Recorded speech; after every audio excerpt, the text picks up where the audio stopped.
मैं उमेश कुमार सक्सेना। पिछले दिनों मैंने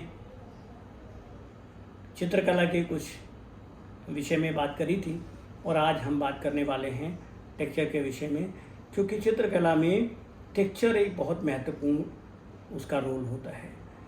हम कई बार रंग तो भरते हैं, मान लिया जाए कि एक एप्पल का आकार बना करके हम उसमें लाल रंग का या जो भी कलर का, पीले कलर का जो भी एप्पल आपको समझ में आता, ग्रीन कलर का आपने भर तो दिया, लेकिन वो रियल कैसे समझ में आए, कैसे उसकी फीलिंग आए, ये टेक्सचर का काम होता है। और टेक्सचर कितने प्रकार के होते हैं, टेक्सचर के कितने प्रकार होते हैं, तो उसके बारे में आज हम बात करने जा रहे हैं। तो टेक्सचर दो तरह से कहलाता है। एक होता है मैन मेड टेक्सचर, मतलब खुद का बनाया हुआ टेक्सचर, आर्टिस्ट का बनाया हुआ टेक्सचर, और एक होता है नेचर का, जिसको कि हम कहते हैं स्वतः जनरेट टेक्सचर, हम इसको मानते हैं, क्योंकि जो बना बनाया टेक्सचर मिलता है। तो यदि हम बात करें कि किसी भी तरह की, चाहे नेचर के किसी भी आकार की बात करें, चाहे फ्रूट की बात करें, चाहे टेबल की बात करें, चाहे लकड़ी की बात करें, किसी तरह के टेक्सचर की बात करें, तो वहाँ पे वो बने बनाए अपने आप स्वतः नेचुरल टेक्सचर्स जिसको कहते हैं वो होते हैं। इसका मैं आपको एक उदाहरण देता हूँ। देखिए, जो जैसे मान लिया जाए कि वुड टेक्सचर, आप जैसे एक ब्लॉक अगर आप वुड के देखें तो आप देखते ही बता देंगे कि ये वुड है, लेकिन यदि इसके ऊपर कोई दूसरा टेक्सचर कर दिया जाए, इसका सरफेस टेक्सचर बदल दिया जाए, तो आपको ये बताना मुश्किल हो जाएगा कि ये ब्लॉक किस चीज़ का बना हुआ है, क्योंकि उसका सरफेस टेक्सचर बदल दिया गया है। एक उदाहरण आपके सामने रखना चाहता हूँ। अगर तीन तरह के आप ब्लॉक लीजिए, इक्वल, बिल्कुल उनका नाप तोल करके बराबर रख लीजिए, और तीन काहे के होंगे, एक होगा आयरन का, एक होगा कांच का, और एक होगा लकड़ी का। और ये नेचुरल टेक्सचर के हिसाब से जितना आप तीनों को फिनिश बराबर करिए या तीनों को अनफिनिश रखिए, देखते ही आप बता देंगे कि ये तो लोहे का है जी, और ये जो है कांच का है, और ये लकड़ी का है।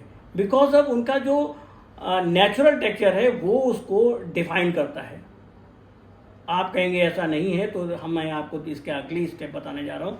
आप इनको किसी एक कलर में डिप कर दीजिए और इनका सरफेस टेक्सचर बदल दीजिए, और फिर आप इनको रखिए, तो आप बगैर उठाए बता ही नहीं सकते कि ये लकड़ी वाला है या ये लोहे वाला है या ये कांच वाला है, क्योंकि इनका सरफेस टेक्सचर सबका एक जैसा होने की वजह से आकार बराबर है, इक्वल है, सब कुछ वैसा हो गया है, क्योंकि उस पर जो रिफ्लेक्शन लाइट्स आ रही हैं, जो भी है, वो सब इक्वल ही हो गई। तो इसका मतलब क्या हुआ कि एक नेचुरल टेक्सचर है और एक क्रिएटेड टेक्सचर, जो मैन मेड टेक्सचर कहलाता है। जो मैन मेड टेक्सचर होता है वो किसी चीज़ की भावनाओं को इमीडिएट बदल देता है। जैसे ही हमने उसको कलर में डिप किया, तो कलर का जो सरफेस टेक्सचर आया वो उसकी भावनाओं को उकेरने लगा। तो जो टेक्सचर है उसका बहुत बड़ा रोल ये है कि जैसे आप चित्र बनाते हैं, कई बार लोग कहते हैं चित्र जिंदा नहीं दिखाई दे रहा है। तो जिंदा इसलिए नहीं दिखाई दे रहा है क्योंकि जब चेहरा हमारा होता है, जब हम हंस रहे होते हैं या हम जब उदास होते हैं, तो हमारे टेक्सचर्स बदल जाते हैं।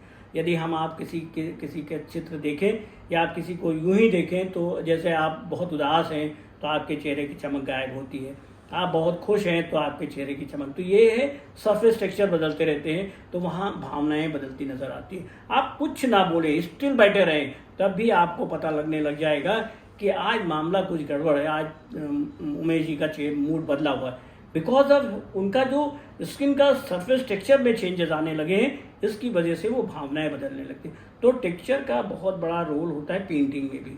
जनरली ये देखा गया है कि इसकी नासमझी की वजह से हम बन तो जाता है, लेकिन हम समझ नहीं पाते भावनाएं क्या आ रही क्या नहीं आ रही। हमें याद है कि जब हम पढ़ रहे थे तो एक बार हम ड्राइपरी के यूज़ बना रहे थे, जिसमें टॉवल पड़ी थी, तो हमारे प्रोफेसर आए, बोले ये तो टॉवल दिख ही नहीं रही। तो बहुत देर तक तो हमें बड़ा गुस्सा है कि क्यों नहीं टॉवल दिख रही, सारी लाइनें इन्हें सब कुछ दिख रहा है। तो बोले ये कैसे पता लगे कि ये टॉवल है। देन आई रियलाइज कि उसका सरफेस टेक्सचर नहीं बना पा रहे थे, उसमें जो टॉवल में जो जिस तरह का वो दिखता है, छोटे छोटे पॉइंट, वो नहीं बना पा रहे थे, उस तरह का शेड नहीं कर पा रहे थे। That is white does not.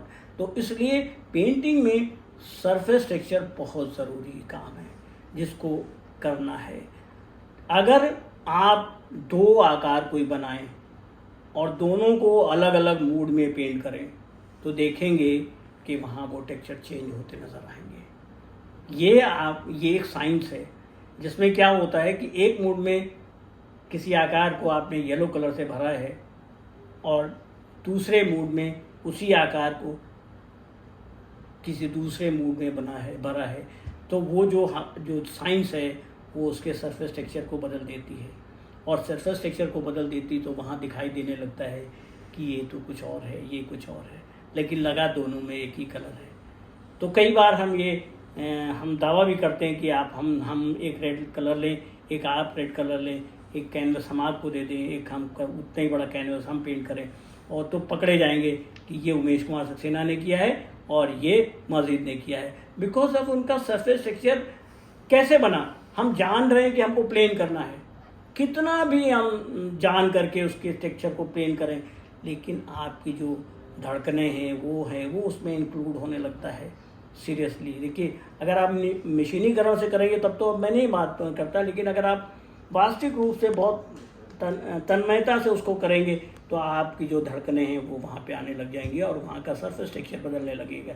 तो ये माइन्यूट सरफेस टेक्सचर कहलाता है। इसीलिए आप देखेंगे कि अगर जो फेक पेंटिंग होती है उसी तरह से पकड़ ली जाती है। बीच में मंजीत बाबा को लेकर के बात हुई कि भैया सब प्लेन तो उनका भी है, और प्लेन तो एक लड़का था वो उसने उनके साथ काम किया था तो उसने उनके काम करने शुरू कर दिए। तो पकड़ा कैसे गया? वो इसी टेक्निक से पकड़ा गया कि उसके सरफेस टेक्सचर की जो मंजीत बाबा बना रहे थे उसके सरफेस टेक्सचर प्लेन ज़रूर थे, लेकिन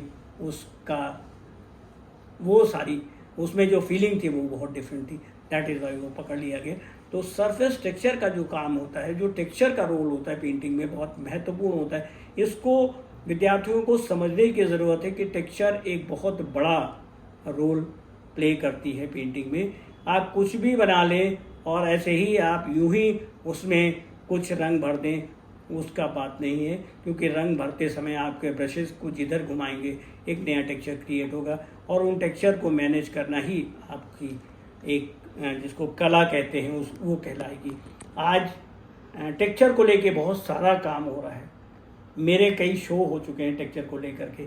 मैं टेक्सचर को बहुत बहुत ज़्यादा महत्वपूर्ण तरीके से देखता हूँ, क्योंकि मैं ये कहता हूँ कि सरफेस टेक्सचर बदलते ही जो भी एक आकार बनाए, चाहे पत्ती बनाए चाहे फूल बनाए, एक ही फूल एक ही पत्ती आप, लेकिन उसके अगर उसमें टेक्सचर बदले हुए तो उसकी भावनाएं भी बदल जाती है। तो ये होता है सरफेस टेक्सचर। इसको लेकर के जब हम इस बात को बहुत माइन्यूट तरीके से समझ पाते हैं तब हम अपने चित्रों में, जैसे कहते हैं ना, चित्र अलाइव्ड हैं। कई बार आपने देखा होगा लोग कहते हैं कि अरे यार इसमें कलर फ्रेश नहीं दिखाई दे रहा है, because of his surface texture colour fresh नहीं रहता है। बहुत सारी समस्याएं आती हैं। तो ये है टेक्सचर की समस्या। इतने शब्दों के साथ ही मैं यहाँ बात करना ख़त्म करूँगा, क्योंकि जब हम सारी व्याख्या कर चुकेंगे तब हम एक दूसरे के साथ मैच करके भी बात करेंगे। टेक्सचर कैसे, स्पेस कैसे, लाइन कैसे, इनको जब बात करेंगे तो वहाँ टेक्सचर के कुछ और जो बारीकियाँ हैं उनके बारे में भी हम आगे बात करेंगे। यदि आप हमारे आगे के एपिसोड देखेंगे तो उसमें आपको समझ में आएगा इनका आपस में मेल मिलाप कैसे होता है।